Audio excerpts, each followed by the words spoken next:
Gênesis capítulo 32, deixa eu ler um texto com você.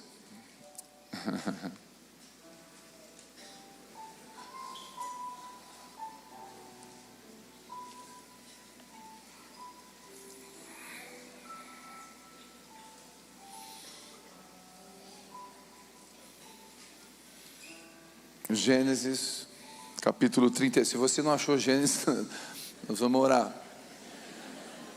Capítulo 32, versículo 22.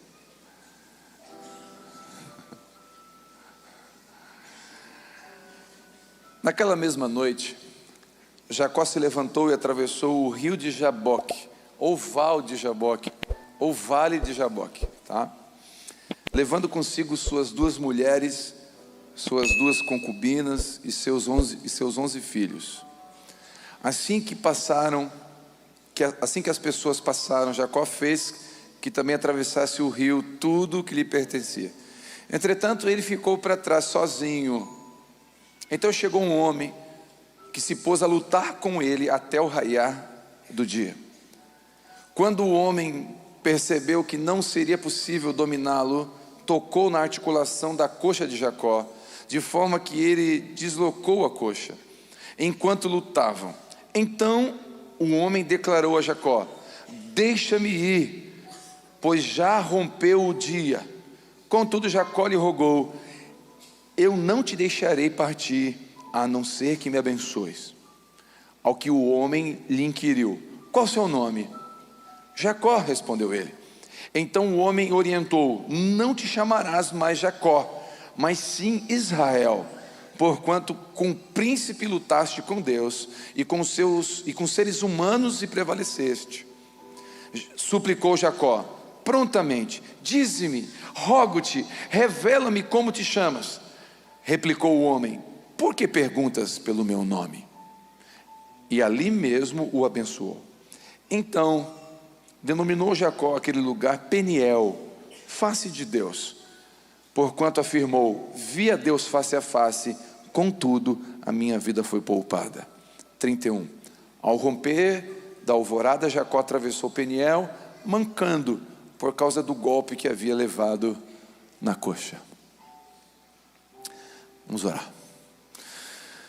Espírito de Deus, a tua palavra ela é eficaz, sempre foi e sempre será. E nessa noite não é diferente. A tua palavra ela tem um poder que nenhuma poesia, livro escrito, nenhum romance, nenhuma ideologia, nenhum artigo, por mais conhecimento que tenha, tem poder.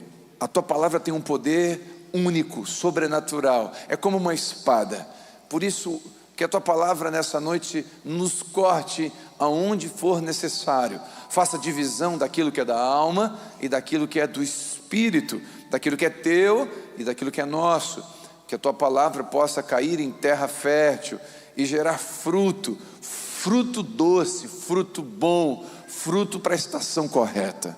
Por isso, em nome de Jesus, que o meu coração e o coração dos meus irmãos que estão aqui, estão nas suas casas, possam ser uma terra boa, para que a semente caia e frutifique. Essa é a minha oração, e quem concorda, diga amém. Jacó é neto de Abraão, filho de Isaac e Rebeca, pai de José, pai das 12 tribos de Israel. Jacó não é um nome simples. Jacó é um homem de muita relevância nas escrituras. Jacó não é um coadjuvante. Jacó é ator principal. Jacó ele tem dentro da sua linhagem a linhagem do próprio mestre Jesus. Deus é o Deus de Abraão, citado várias vezes, de Isaac e de Jacó.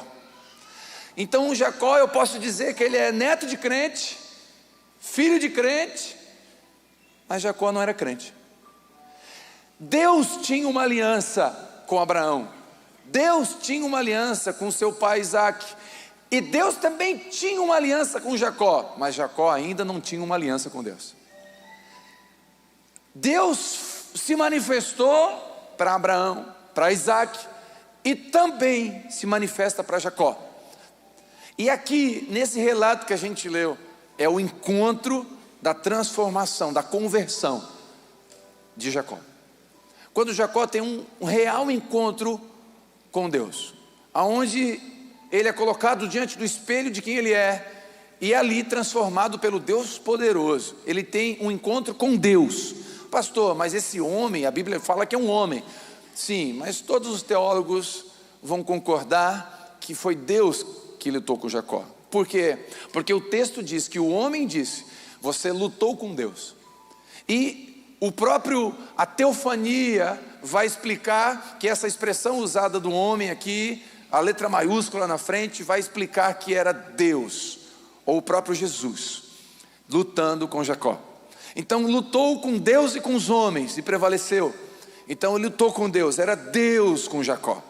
Era um encontro não com a igreja evangélica, não com a Abba Pai, não com o pastor, não com o papa, não com o apóstolo, um padre. Era um encontro com Deus. Jacó não teve encontro com nenhum outro homem, nenhum outro tipo de contato espiritual ou religioso. Foi direto com Deus. E esse encontro com Deus, ele vai mexer direto na origem de Jacó. Porque a palavra Jacó significa enganador. É tão interessante que Jacó é irmão gêmeo de Esaú. E Esaú nasce primeiro. E na cultura judaica, o primeiro filho era o primogênito. Ele tinha direitos a mais. Por exemplo, direito à dupla herança. E Jacó nasce grudado no pé de Esaú, já deixando a entender o seu caráter, a sua característica. Alguém que quer pegar um lugar. Isso é tão forte na vida de Jacó, que ele passa a vida inteira enganando. Com 77, 76 anos de idade, ele engana o seu pai. E não é um engano qualquer não. Olha que interessante. O seu pai, cego, vai determinar a bênção da primogenitura. E quando ele vai determinar a bênção da primogenitura, o Jacó com a sua mãe entram ali num acordo, e eles botam sobre o seu braço um pelo de animal, porque Esaú era peludo. E Jacó não. Então, para enganar o pai cego, eles chegam perto do pai, se fazendo por Esaú. E ele pergunta: quem está aí? É Esaú. E o pai fica estranho: deixa eu botar a mão. E quando ele põe a mão, sente o pelo e fala: então é o meu filho Esaú. E ele abençoa Jacó como se fosse Esaú. O filho, eu não estou falando de um menino de 13 anos que mentiu para o pai e para a mãe para ir jogar bola. Eu estou falando de um homem de 77 anos que mentiu para o pai para roubar a herança do irmão. Ele é enganador. Talvez o apelido dele era Passaperna. 7-1. Jacó era forte para enganar as pessoas. Só que todo enganador vai encontrar com enganadores. E ele teve um encontro com Labão. Labão enganou ele. Prometeu uma filha, trabalha 7 anos por ela. Trabalhou, ok, não valeu, mais 7 para ter a outra. E aí todo enganador vai ter um enganador na vida dele, porque tudo que você planta, você acaba colhendo. E aí Jacó foge da sua casa. Por que ele foge da sua casa? Porque o seu irmão quer matar. Meu irmão, você me enganou, você roubou a herança, eu vou te matar. Ele sumiu, meu irmão. Vou vazar, vou fugir da família, não vou resolver esse problema.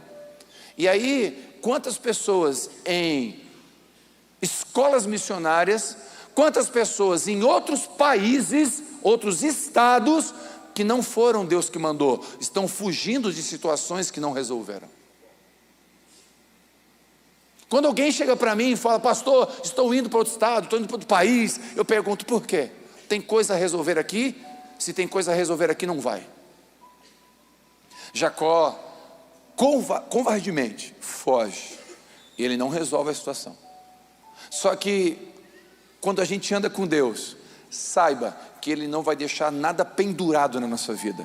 Ele vai trazer a nossa vida para a luz, e Ele vai fazer questão de que eu e você venhamos a resolver todos os conflitos da nossa vida, todos os conflitos do nosso coração, todos os relacionamentos mal resolvidos da nossa vida. A gente não vai andar de qualquer jeito. O mundo das trevas é bagunçado, desorganizado, sem ordem, sujo. O reino de Deus é organizado, tem limpeza, é debaixo de ordem. As coisas são resolvidas no reino da luz.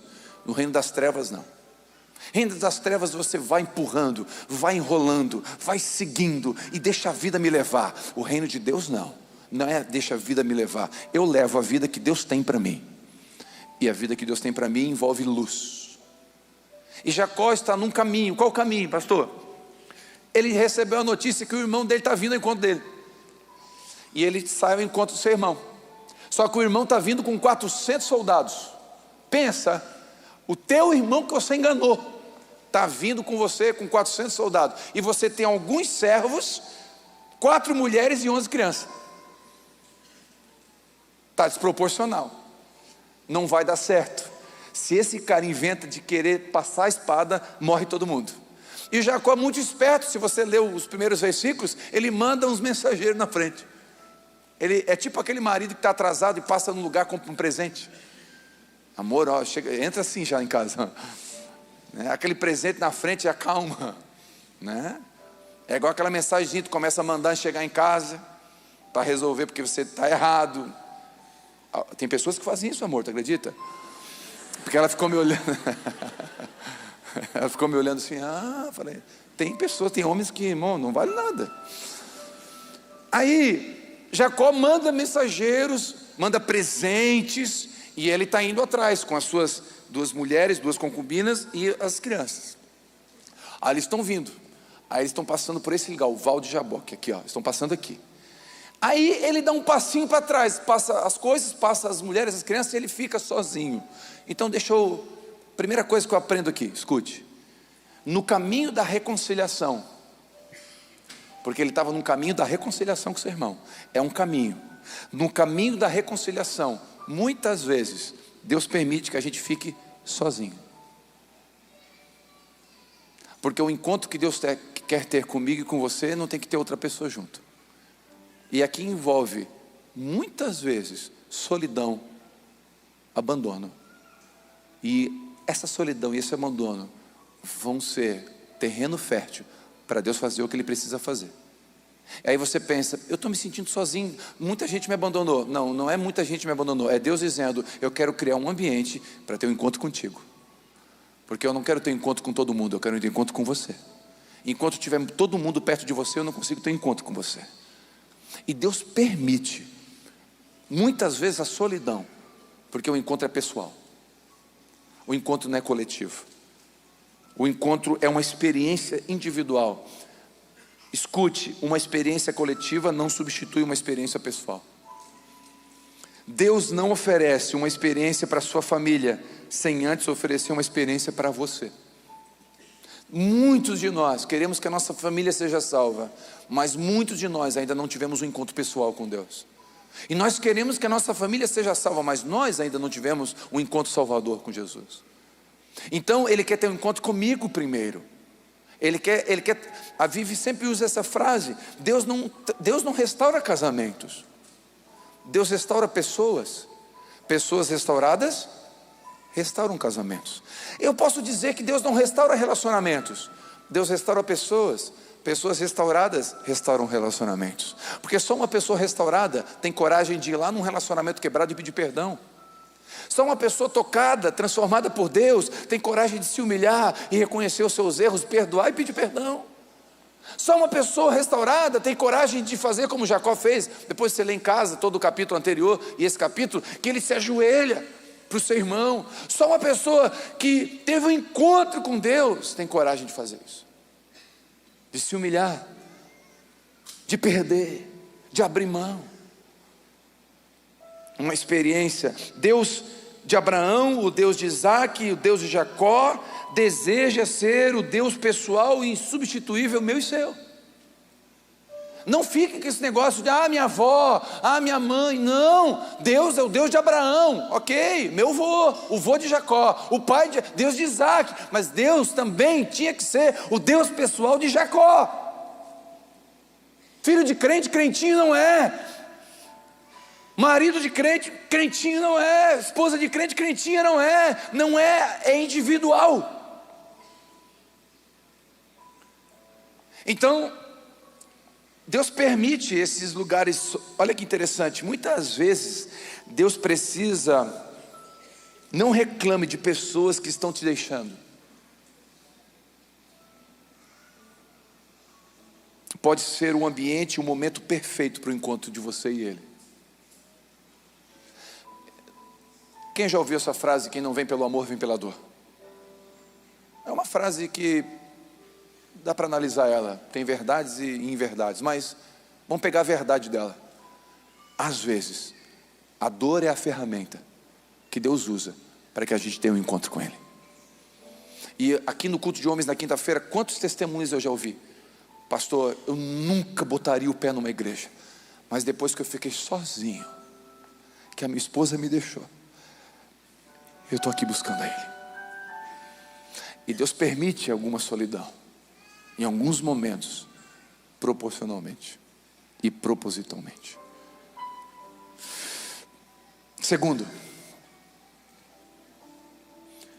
quando o homem percebeu que não seria possível dominá-lo, tocou na sua articulação da coxa, de forma que deslocou a coxa.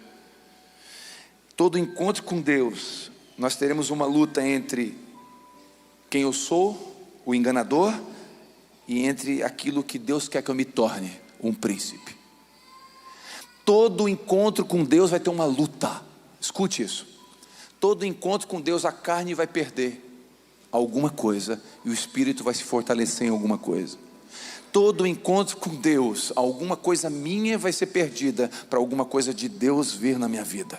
Todo encontro com Deus, o meu orgulho, a minha soberba vai ser abatida para que a humildade de Jesus entre na minha vida. Todo encontro com Deus, alguma coisa nossa é perdida. Todo encontro com Deus, algum sonho nosso é perdido. Todo encontro com Deus, algum projeto nosso é perdido. Mas todo encontro com Deus, um sonho de Deus entra na minha vida. E um projeto de Deus entra na minha vida. Os encontros com Deus, o nosso pior é revelado. Meu irmão, diante dos homens a gente faz maquiagem, a gente tem filtro, diante dos homens dá para enganar, é só fazer uma oração bonita, é só ter uma performance, não é difícil de aparentar a espiritualidade. Só que diante de Deus, na oração, por isso que a Bíblia diz, quando orar, não sobe no púlpito para orar, não vai na porta da sinagoga, não vai na praça. Quando orar, vai para o teu quarto e fecha a porta. Por quê, irmão? Porque quando você fecha a porta, não tem ninguém vendo você orar. Então não adianta fazer oração para impressionar ninguém. Você não faz oração para impressionar ninguém. Você não expõe teologia enquanto está orando. Você não expõe conhecimento quando está orando. Quando você está orando diante de Deus, você só tem uma coisa: Ele é a verdade e você é a mentira. Ele está certo e você está errado. Ele sabe e você não sabe. Ele tem força e você é fraco. Ele conhece e você não conhece. Ele é bom e você é mau. Diante de Deus não dá para esconder nada. Ele conhece eu e você. Então no encontro com Deus, o que é ruim aparece. Não tem como chegar diante de Deus, bater no peito e dizer assim: olha como eu sou bom. Ele vai dizer: deixa eu só lembrar das últimas 2 horas tuas. E nas últimas 2 horas nossas, Ele acaba com a gente. Não tem como sair da presença de Deus soberbo. Não tem, é impossível. Você sai da presença das pessoas soberbo, mas de Deus não.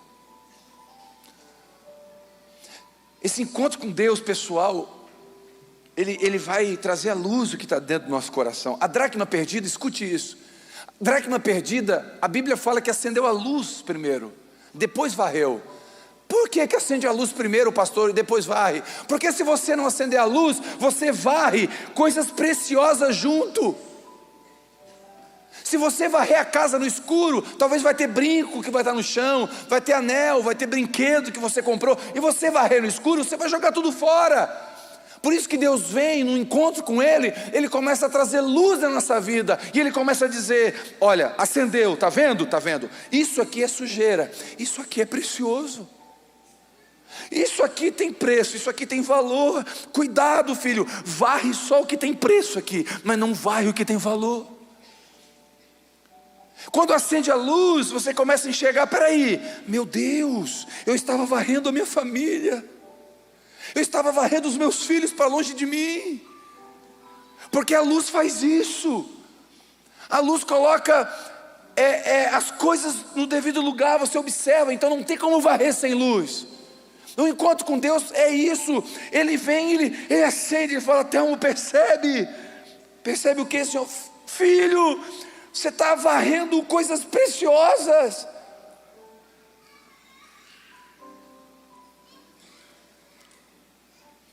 O encontro com Deus, quando você está com Deus, Ele vai trazer luz. E a luz não muda o cenário, ela só revela. A luz não é para mudar o meu coração, a luz é para revelar o meu coração. Depois que revela o coração, o Espírito Santo vem com a vassourinha, gospel, fala: está aqui, meu filho, ó. O que é isso? Varre essa pornografia da sua vida, porque isso aqui está destruindo você e a sua casa. Porque a luz faz isso. Varre isso aqui, ó, esse ganho ilícito, esse trabalho que tu pegou a mais, está consumindo a sua vida. Sua esposa está ali, ó, você está varrendo ela e deixou isso aqui. A luz faz isso. Por isso que a Bíblia fala que nós somos luz do mundo. Luz fala? Não, luz brilha. Então a luz não precisa falar, ela só brilha. Meu irmão, escute, um homem, ele condenou uma geração inteira. Como? Pregando? Não, com a sua vida. Noé condenou uma geração inteira. Como? Qual o sermão de Noé? Noé era um homem justo, íntegro e andava com Deus. Ele condenou uma geração.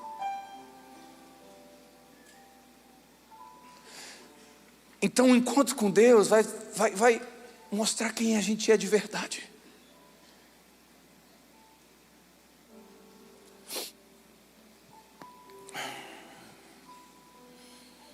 Terceiro, encontro com Deus. Então ele declarou: deixa-me ir, já rompeu o dia. Jacó segurou o anjo, segurou. Quem conhece a música? Jacó segurou o anjo. E Jacó disse: não te deixarei partir se não me abençoar. Olha que interessante. Jacó não pediu riqueza. Jacó não disse assim: ó, não te deixo sair enquanto não me der uma casa própria. Não te deixo sair enquanto não me fizer rico, próspero. Ou seja, faz o seguinte, melhor, Senhor, não te deixo sair enquanto não matar o meu irmão que está vindo me matar. Dá uma sova nele primeiro. Não, sabe o que ele pede? Ele pede assim, ó: não te libero enquanto não me abençoar. Ele não pediu bênçãos, ele pediu a bênção. É diferente de pedir bênçãos. Ele falou: eu quero a tua bênção sobre mim. Quem aqui já perdeu o seu pai? Não tem mais o seu pai vivo, já partiu. Ok. Se você tivesse uma oportunidade essa noite de tê-lo aqui hoje, aqui, essa noite aqui, e você tivesse uma escolha para fazer, você recebeu o dobro da herança que você recebeu, ou recebeu uma grande herança que você não recebeu, uma grande herança, ou ter a oportunidade do seu pai colocar a mão na sua cabeça e dizer: eu te abençoo, meu filho. O que você escolheria? Não se compara receber uma bênção do que receber uma herança. Jacó falou assim: eu não te libero enquanto tu não me abençoar. E Jacó, ele poderia ter em mente muitas coisas para pedir, sim ou não? Sim ou não? Mas Deus não dá o que a gente quer, Deus dá o que a gente precisa. E Deus sabia o que Jacó precisava. O encontro com Deus, Deus não vai fazer o que a gente quer que Ele faça, Ele vai fazer o que Ele sabe que a gente precisa. Quarto, um encontro com Deus, escute isso: ao que o homem lhe inquiriu, o Deus lhe inquiriu: qual o seu nome? Irmão, só entre nós. Deus pergunta para Jacó qual é o seu nome. Só entre nós, não espalha. Deus não sabia. Deus sabia ou não sabia, gente? Irmão, presta atenção. Jesus chega para o cego e fala: que queres que eu? Eu imagino Pedro atrás.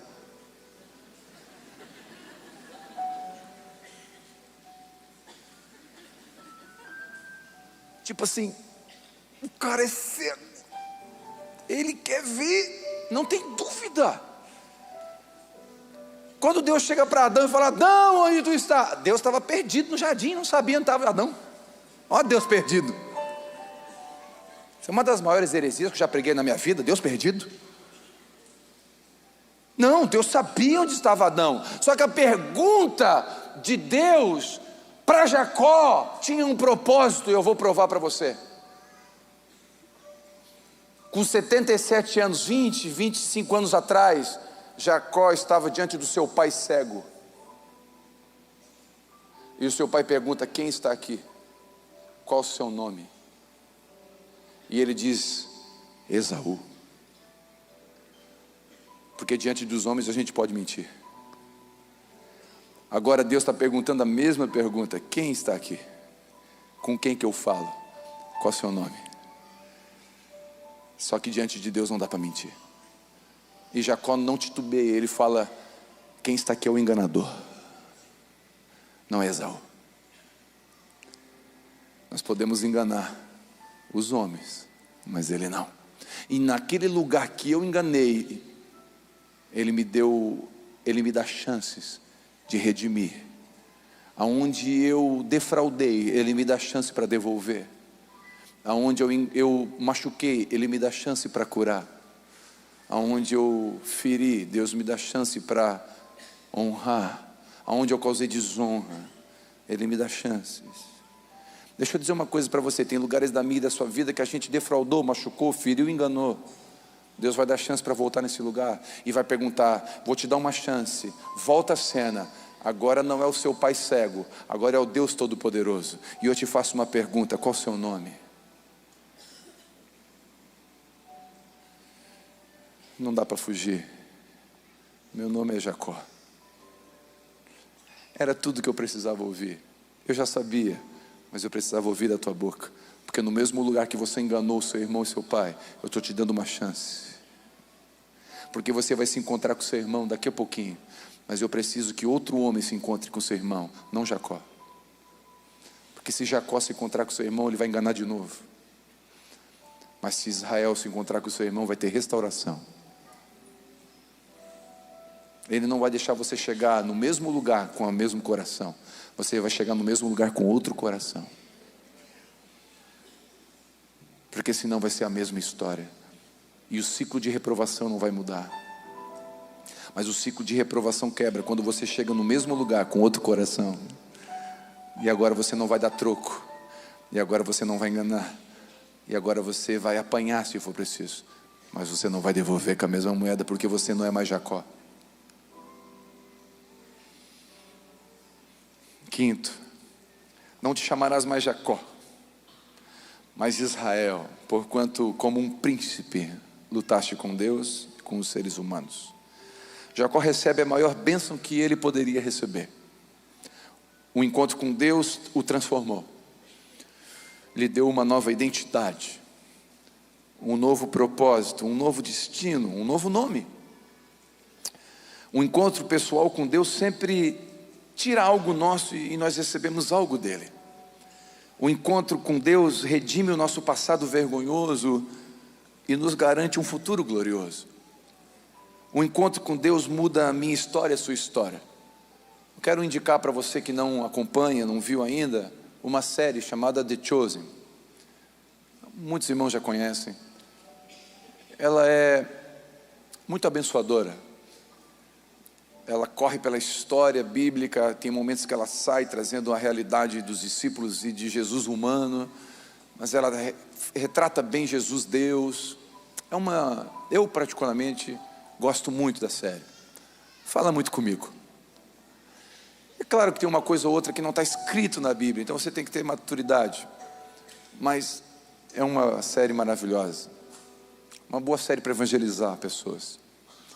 E tem uma cena que é muito linda no primeiro episódio, da primeira série, que Maria Madalena, a gente teve a oportunidade de estar na cidade de Magdala, na cidade de Madalena, de Maria Madalena.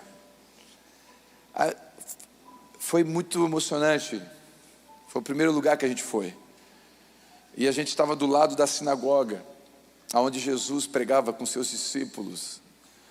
E você lê a Bíblia, Jesus saiu de Tiberíades e foi para Galileia, e foi para Magdala. E aí nós estávamos, o líder, o guia falou, aqui é o porto onde Jesus atracou com o barco, com seus discípulos. Foi aqui que Jesus disse, Pedro, tu me amas? Meu Deus, eu enlouquecendo com aquilo. E aí a gente foi na sinagoga, e na sinagoga onde Jesus, imagina, Jesus pregou com os discípulos, com Madalena, Maria Madalena ali. É algo incrível. E aí na série The Chosen tem um momento que um fariseu, um religioso, pergunta para Maria Madalena, quem foi Maria Madalena? Você sabe, né? Maria Madalena não tinha sobrenome naquela época. Então era Jesus de Nazaré, Maria de Magdala, era Simão, filho de Barjonas, sempre assim, filho de alguém.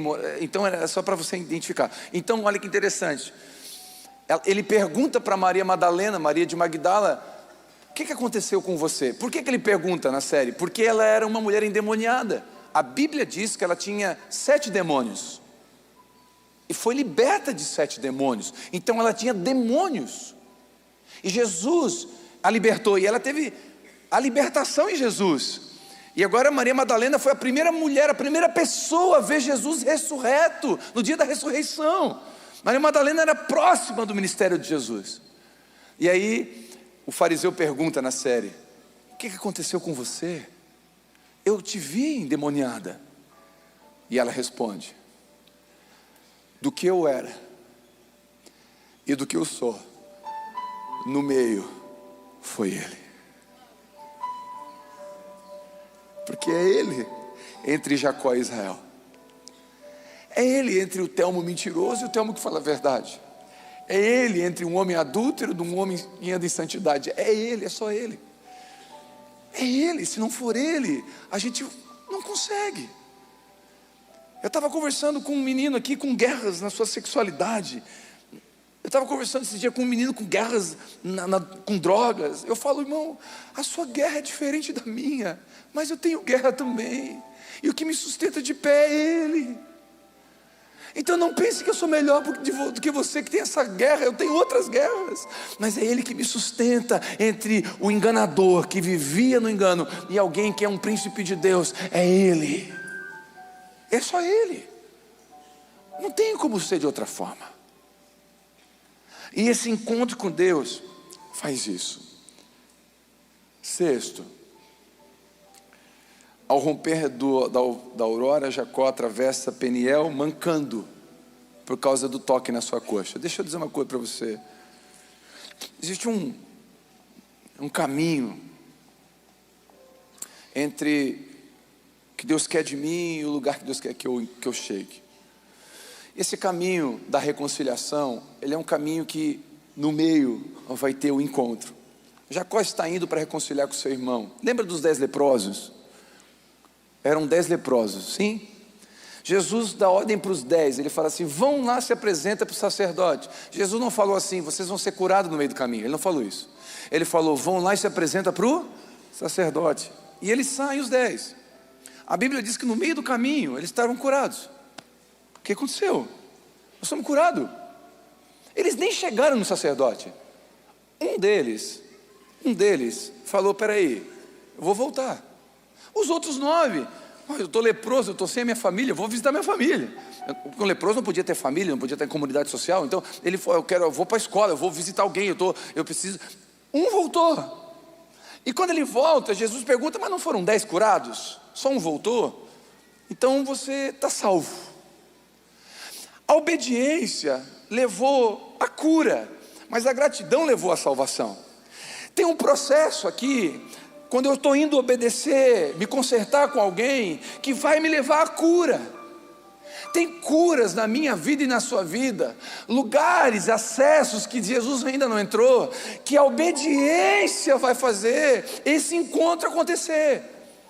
É a obediência. Então tem gente que precisa sair daqui hoje e ir direto na casa do seu irmão de sangue, que você não fala com ele há 3 anos, porque é nesse caminho, é no caminho da obediência que a cura está. Tem uma bênção para esse caminho. Você vai mandar uma mensagem. Se você essa pessoa não vive mais e você morreu sem falar com ela, morreu sem falar com você, você vai para o seu quarto e dizer: Jesus, me perdoa. Porque há um lugar de bênção no caminho da reconciliação. E aí ele tem esse encontro com Deus. Esse encontro com Deus transforma, ele muda o nome. Só que ele sai mancando. Pastor, por que ele sai mancando? Ele sai mancando porque se alguém um dia, depois de 20 anos, ele poderia esquecer o encontro com Deus. Depois de 20 anos, ele poderia, a emoção foi embora. Depois de 20 anos, não tem mais movimento, não tem água mexendo, não tem anjo subindo, ele não tem visão de anjo, como Jacó teve, subindo, descendo uma escada, não tem mais, passou o tempo. Só que passando o tempo, Jacó, porque a Bíblia não diz que ele parou de mancar, ele saiu mancando, talvez mancou a vida inteira, e eu quero acreditar que ele mancou a vida inteira. A partir daí foi Deus que tocou na coxa dele, e ele sai mancando, e depois de 20 anos, um neto dele fala assim: ô vô, por que você anda assim? Ele vai dizer: eu ando assim porque um dia eu tive um encontro com ele, e marcou a minha vida, e eu nunca fui o mesmo filho. A partir dali eu era enganador, eu enganei o seu avô, eu enganei o seu bisavô, eu enganei pessoas, mas depois que eu encontrei com ele, mas eu saí assim, mancando. Mas por que você está mancando? É para mim não esquecer quem eu era e não esquecer quem eu sou. Eu estou mancando porque eu não quero, porque Deus não quer que eu corra na minha velocidade. Eu estou mancando para andar na velocidade que Ele quer para mim. Então, por que ele saiu mancando? Irmão, deixa eu fazer uma pergunta. Jesus cura um aleijado no tanque de Betesda. O cara é curado. A maca que ele estava há anos, irmão, presta atenção, anos numa maca. Os amigos iam brincar de bicicleta e jogar bola, e ele estava na maca. Aquela maca lembrava o passado dele. Tudo que é de ruim estava ali, irmão. Aí Jesus cura o cara sai e fala: meu Deus, maca desgraçada. Aí Jesus volta aqui, que foi? Pega a maca. Mas Senhor, eu estava aí, pega a maca, bota no ombro e leva ela. Por que Jesus manda levar a maca, irmão? Porque lá na frente alguém ia perguntar: o que você está fazendo com essa maca? Ele ia dizer: eu fiquei aí por anos, mas eu tive um encontro com Ele, e essa maca é para lembrar que eu não ando mais aleijado, mas eu era aleijado. Essa maca é para lembrar que eu preciso dEle. Essa maca é para lembrar que foi Ele que transformou a minha vida. Essa cicatriz, essa coxa mancando, é para mim não esquecer. Quantos de nós aqui mancamos? O que é mancar, pastor? Mancar, sabe o que é? É o espinho na carne de Pedro. Ó. Está vendo como Pedro se mete nas minhas pregações? Mancar é o espinho na carne. O que é o espinho na carne? O espinho na carne é algo que não tem como tirar, mas tem um propósito. O texto diz que o espinho na carne de Paulo era para manter ele humilde.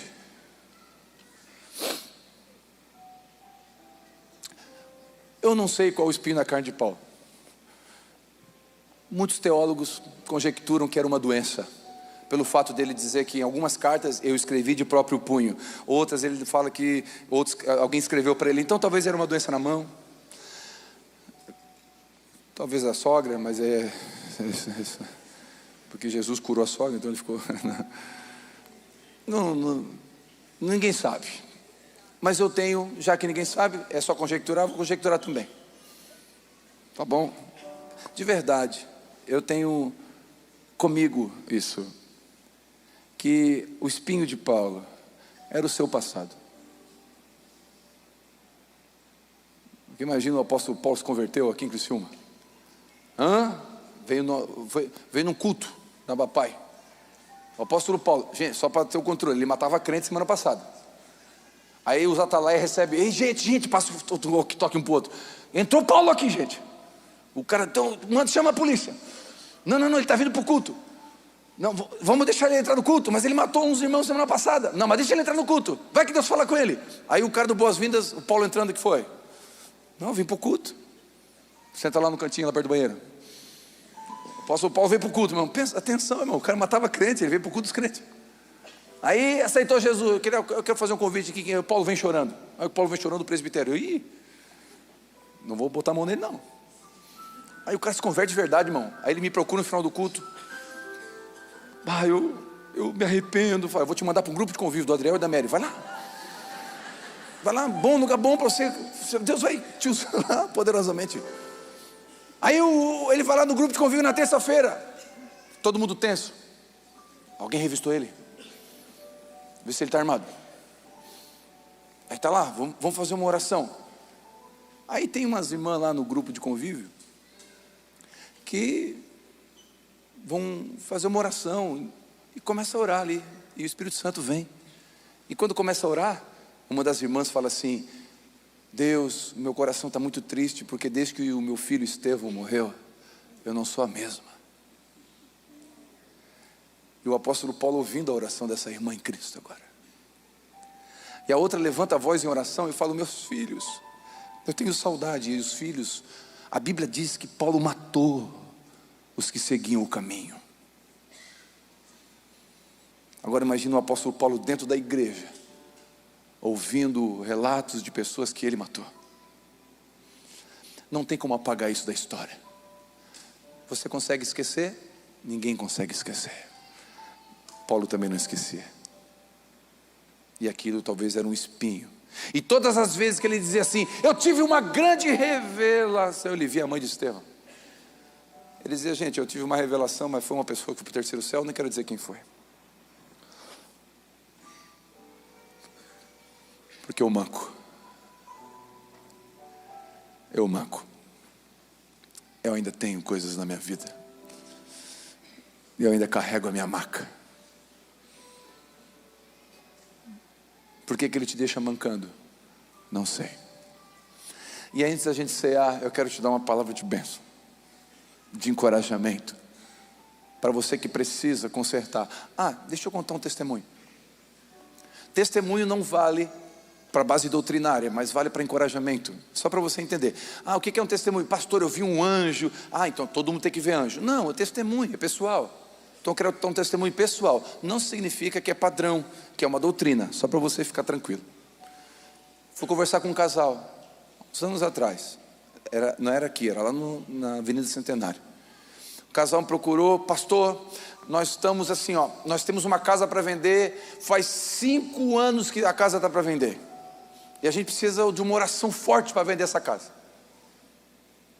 Eu falei: vamos conversar. Já botaram num corretor bom? Vários. Imobiliária, todas. Mas já pintaram a casa, ela está pintada? Está pintadinha. Tudo que eu tentei de argumento não deu certo. Eu falei: mas está ruim para vender essa casa mesmo, né? Uma casa de 400 mil reais, na época, uma casa, boa casa. Eu falei: mas que coisa essa casa? Não, essa casa eu tenho orgulho dela. Ele falou, o homem. Por quê? Não, é a casa que eu lutei, porque assim, a minha mãe nunca me ajudou. A minha mãe só ajudava o meu irmão. A minha mãe nunca me amou direito. E ele começou a falar da mãe. Aí a esposa entrou na jogada e falou: minha sogra. Aí eu falei: até aí. Mas daí o filho começou a dizer: eu odeio a minha mãe. Meu irmão, o filho dizer que odeia a mãe, os pastores aqui são testemunhas, não é algo normal de ouvir em aconselhamento. Eu odeio a minha mãe. O pai até vai, mas a mãe é difícil, meu irmão. Difícil. E ele começou a falar da mãe, e a menina entrou junto, e esquecemos da casa. O assunto foi a mãe. E ele começou porque eu odeio, porque ela não sei o quê, porque ela é herança, ela nunca me amou, porque nunca me abençoou. E chorava, lágrima grossa. E eu falei, irmãos, nós temos que orar e vamos perdoar sua mãe. Eu não quero perdoar ela. Não, você tem que perdoar. Nós vamos ter que orar agora. Repete comigo, eu perdoo minha mãe. Eu não perdoo. E não, agora você vai repetir comigo. Eu amo a minha mãe, eu não amo a minha mãe. Falei, calma, vamos orar primeiro. Sai, demônio, em nome de Jesus. Comecei a orar. Foi tenso, irmão. No final, ele começou chorando assim, igual um menino de 3 anos de idade. Ele começou a dizer, eu amo a minha mãe. Quando ele conseguiu soltar isso, eu amo a minha mãe, o coração dele abriu. E ele começou a dizer, eu amo minha mãe, eu amo. E começou a chorar. Foi muito forte aquele momento. E a casa? Esquecemos da casa, irmão. Esquecemos que tinha uma casa para vender. Foi embora. Quanto tempo para vender a casa? Quanto tempo? Era quarta-feira à noite. Na quinta-feira de manhã, 8 da manhã, ele recebe uma ligação do corretor. A casa está vendida. O cara me procurou hoje de manhã, 7 horas, e quer a tua casa. Vai pagar amanhã. Na sexta-feira estava paga. Na conta o dinheiro. Tem bênçãos que estão para vir, mas só vão vir no caminho do perdão. Só no caminho da correção. Só no caminho da reconciliação. Quem recebe isso? Presta atenção aqui. E eu quero te abençoar com uma palavra. Se você decidir pegar o caminho da reconciliação, do perdão e da reconciliação, escute isso. A Bíblia diz que tinha um menino junto com Jacó, enquanto ele se reconciliava com seu irmão. O nome desse menino era José. José está aqui, vendo o pai e o seu tio se reconciliar. Anos depois, José é o 02, o vice-governador do Egito. E ele recebe quem? Os seus irmãos. Mas um menino que viu o pai se reconciliando tem um coração reconciliador. Saiba que tudo que você plantar, pai e mãe, agora, seus filhos estão vendo. E no futuro, eles vão ter o mesmo coração que você. Porque José só replicou aquilo que ele viu o pai fazendo.